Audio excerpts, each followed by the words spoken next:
Olá, irmãos. Saúdo cada um de vocês com a graça e a paz do nosso Senhor Jesus Cristo. Amém? Meu nome é Miriam Anitta e hoje eu venho aqui, contar para os irmãos aquilo que eu entendi da quarta lição do texto do pastor Paulo Moura, que chama As Lições de uma Parábola.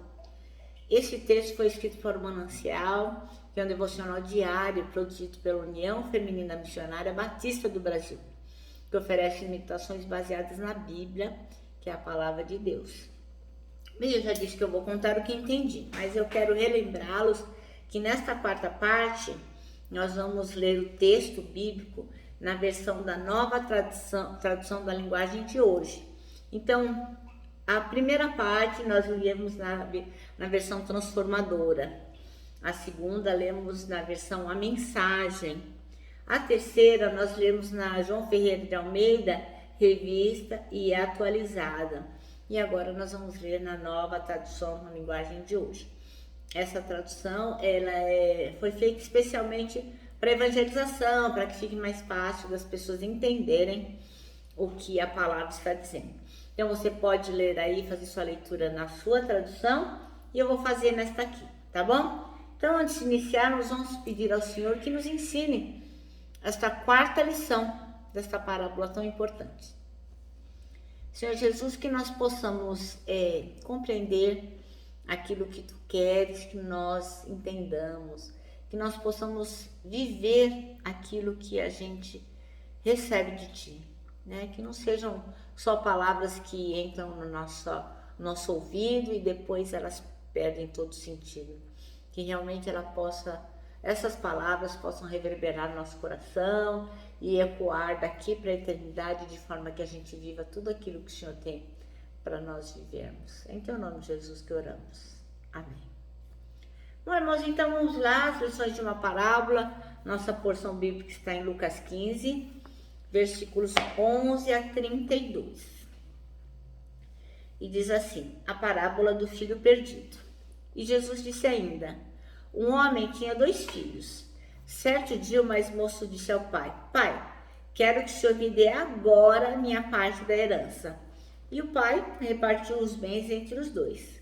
Poucos dias depois, o filho mais moço juntou tudo que era seu e partiu para um país que ficava muito longe. Ali viveu uma vida cheia de pecado e desperdiçou tudo o que tinha.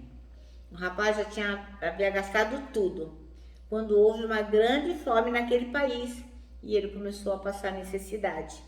Então ele procurou um dos moradores daquela terra e pediu ajuda. Este o mandou para sua fazenda a fim de tratar dos porcos. Ali, com fome, ele tinha vontade de comer o que os porcos comiam, mas ninguém lhe dava nada. Caindo de si, ele pensou, quantos trabalhadores do meu pai têm comida de sobra e eu aqui morrendo de fome?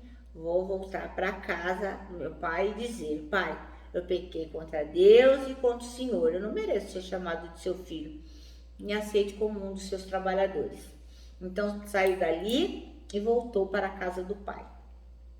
Quando o rapaz estava longe de casa, o pai o avistou e com muita pena do filho correu, o abraçou e o beijou. E o filho disse, pai, pequei contra Deus e contra o Senhor, não mereço mais ser chamado de seu filho. Mas o pai ordenou aos empregados, depressa, tragam a melhor roupa e vistam nele. Ponham um anel no dedo dele e sandálias nos seus pés. Também tragam e matem o bezerro gordo. Vamos começar a festejar, porque este meu filho estava morto e viveu de novo. Estava perdido e foi achado. E começaram a festa. Enquanto isso, o filho mais velho estava no campo. Quando ele voltou e chegou perto de casa, ouviu a música e o barulho da dança. Então chamou o empregado e perguntou, o que está acontecendo? O empregado respondeu, seu irmão voltou para casa vivo e com saúde. Por isso seu pai mandou matar o bezerro gordo. O filho mais velho ficou zangado e ele não quis entrar. Então o pai veio para fora e insistiu com ele para que entrasse. Mas ele respondeu, faz tantos anos que eu trabalho como um escravo para o senhor e nunca desobedeci uma ordem sua. Mesmo assim, o senhor nunca me deu ao menos um cabrito para eu fazer uma festa com os meus amigos. Porém, esse seu filho desperdiçou tudo que era do Senhor, gastando dinheiro com prostitutas. E agora ele volta e o Senhor manda matar o bezerro gordo? Então o pai respondeu: meu filho, você está sempre comigo e tudo que é meu é seu. Mas era preciso fazer essa festa para mostrar a nossa alegria, pois este seu irmão estava morto e viveu de novo, estava perdido e foi achado. Amém? Então, irmãos, o versículo-chave é o versículo 20, que diz: a seguir, levantou-se e foi para o seu pai. Estando ainda longe, seu pai o viu e, cheio de compaixão, correu para o filho, o abraçou e o beijou. Bem, quando Jesus contou essa parábola, certamente, inequivocadamente, certamente, ao ouvirem essas parábolas, né, os escribas, os fariseus, aqueles homens estudiosos que estavam por ali ouvindo essa história, queriam o quê, né? Ouvindo, falaram: nossa, esse filho merece castigo, né? Pisou na bola. Então, certamente, os fariseus e os escribas desejariam que ele fosse castigado. Para quê? Para que ele não se rebelasse mais, que ele fosse castigado pela sua rebeldia. Mas não foi isso que aconteceu, né? Jesus contou a parábola de um outro jeito, não castigando a rebeldia no caso. Por quê? A rebeldia, ela foi atropelada pelo arrependimento, né? Então, o Senhor não se agrada de pessoas rebeldes, mas ele se agrada de pessoas arrependidas. E aquele menino se arrependeu, né? Então, é isso que o Senhor olhou nele, o arrependimento. Então, Jesus deixou bem claro para aquelas pessoas que estavam ouvindo que o pai, ele foi ao encontro do moleque. Ele foi atrás, né? Antes que ele chegasse, ele viu ele de longe. Quando ele o viu de longe, o que ele fez? Ele já foi lá ao encontro dele. Talvez para quê? Para demonstrar a alegria dele, talvez para preservar a integridade dele, talvez para que as pessoas não tirassem um sarro dele, né? E ele se sentisse emocionalmente destruído. Talvez porque as pessoas pudessem fazer mal para ele. A gente não sabe exatamente. Mas uma coisa é certa, o pai viu ao longe o filho dele e já foi atrás, já foi lá para acudir, já foi lá para abraçar. Então, o próprio pai, acho que pagou um King Kong, não era mico, né? Era um King Kong, porque ele deve ter suportado, né? Aquela vergonha, aquela zombaria, né? Não acontece muitas vezes com os irmãos que as pessoas veem como a gente trata os nossos filhos.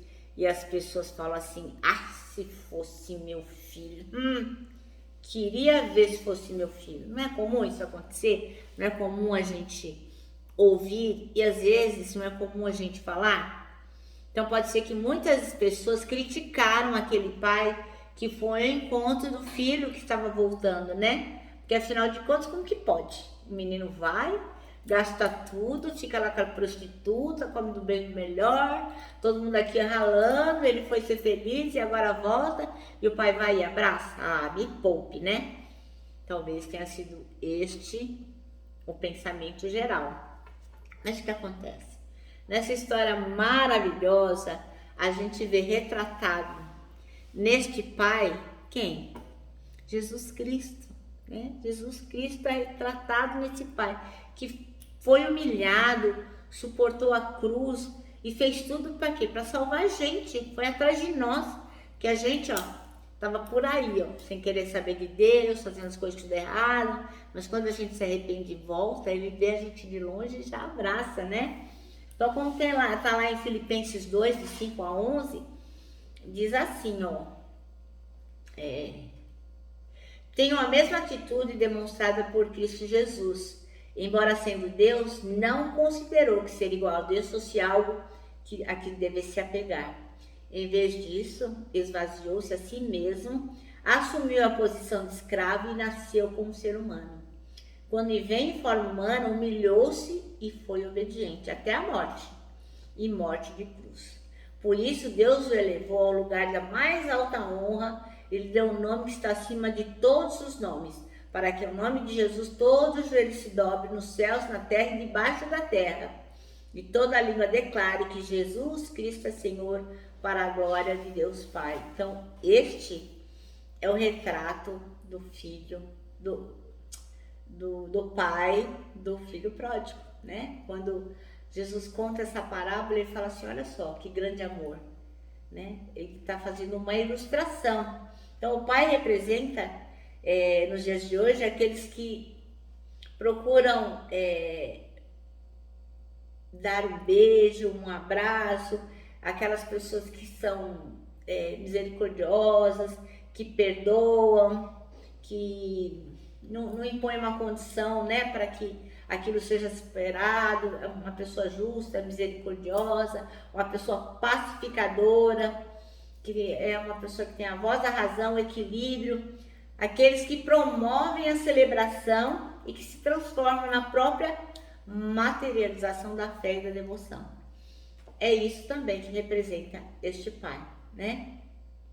Então, quando nós estamos revestidos do amor de Deus, quando nós estamos seguindo os passos de Jesus, nós também podemos ser esse tipo de pessoa que abraça e acolhe aquele que não estava indo bem, mas que se arrependeu, né? Então, as atitudes desse pai devem ser imitadas por nós. Nós podemos manter, sim, essa mesma ação, esse mesmo jeito de ser misericordioso com aquele que erra, né? A nossa sociedade está precisando de gente assim, gente misericordiosa, pessoas pacificadoras, que demonstrem esse tipo de comportamento, né? Porque tá cheio de gente, né, que quer mais, pisar nos outros. Ai, que absurdo. Ai, que absurdo. E cada um que vem carca em cima, né? Mas aquele que resgata, que acolhe, que é paciencioso, tá mais difícil, né? Que nós possamos ser esse tipo de pessoa, né? Porque, pelo que a gente vê, a intolerância e o ódio tá reinando em todo lugar, né? Então, todas as relações interpessoais, mãe com filho, filho com o esposo, filho com a mãe, com o pai, o casal, os amigos, o chefe, enfim, as pessoas não estão tendo tolerância, não estão tendo tolerância de jeito nenhum com ninguém, e acabam cancelando o outro, né? Como diz aí que tá na moda, né? Cancelando porque não querem dar uma oportunidade, né? Então nós não podemos ser assim. Nós temos que ser solícitos e agradáveis, porque nós somos de Jesus, amados. Nós somos de Jesus, temos que ter um outro comportamento, né? Alguns irmãos dizem assim, não, mas certas coisas eu não tolero. Isso não, isso é demais para mim. A gente não pode ser esse tipo de gente, irmãos. Não podemos. É claro que não é fácil, nós temos que pedir todos os dias para o Senhor ter misericórdia de nós, mas nós temos que ser aqueles que são pacificadores e misericordiosos. Então fica a dica. Que tal você perdoar aquela pessoa que feriu você, que te magoou, que te chateou, que fez aquilo que não era legal?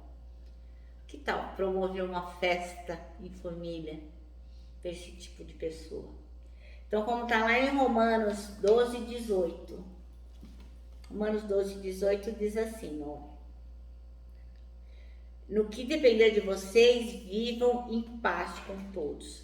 Então, aqui está falando no que depender de vocês. Não é, olha, se vocês quiserem, se vocês estiverem afim. Não, a palavra está dizendo que sempre que depender da gente, a gente tem que viver em paz com todo mundo. É fácil, não é não? Mas nós temos que agir assim. Bom, irmãos, o nosso manancial termina assim, ame, perdoe, sorria, faça festa, celebre a vida. Amém? Eu me despeço aqui com o meu abraço fraternal de ursa. Lembrando que tanta coisa cabe num abraço, parece um laço. Quero que os irmãos também se lembrem que aqueles que esperam no Senhor, conforme está lá em Isaías 40, 31, terão suas forças renovadas. E eu me despeço aqui com a minha palavra de ordem, que é gratidão.